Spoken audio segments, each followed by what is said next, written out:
ഒരു മെക്സിക്കൻ അപാരത സിനിമയൊക്കെ എടുത്ത് നോക്കിയാൽ മതി. അതിൻ്റെ അകത്ത് ശരിക്കും പറഞ്ഞാൽ KSUവിന്റെ കഥയാണത്, KSUക്കാരന്റെ കഥയാണ്. ആ ചേട്ടൻ അതിൻ്റെ അകത്ത് അഭിനയിച്ചിട്ടുണ്ട്.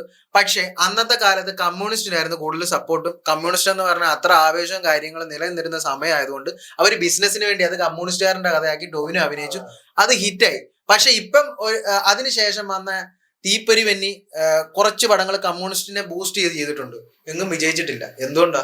ആ അന്നത്തെ ഭരണമോ അല്ലെ അന്നത്തെ കാര്യങ്ങളോ അല്ല ഇന്ന് നടക്കുന്നത്. അപ്പൊ മാറ്റങ്ങൾ വന്നു. ആ മാർക്കറ്റിംഗ് പോവും. ജനങ്ങൾ എപ്പോഴും വെട്ടികളായിട്ടിരിക്കില്ല. അത് കറക്റ്റാണ്. മനസ്സിലായോ?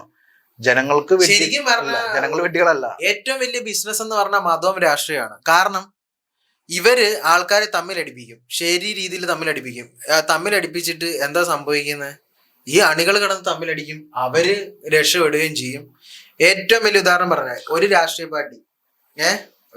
പാർട്ടി കമ്മ്യൂണിസ്റ്റ് പാർട്ടിയിൽ ഞാൻ കണ്ടൊരു കാര്യമാണ്. എൻ്റെ വീടിൻ്റെ അടുത്തുള്ള കുറെ ആൾക്കാർ കഷ്ടപ്പെട്ട് ആ പാർട്ടിക്ക് വേണ്ടി അടിയും തൊഴിയും കൊണ്ടവന്മാർ ഇപ്പോഴും കേസുമായിട്ട് നടക്കുക.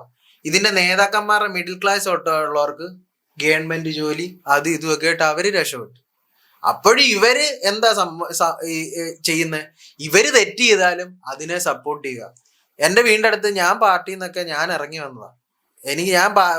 ഞാൻ പാർട്ടിക്കാരൻ തന്നെ ആയിരുന്നു.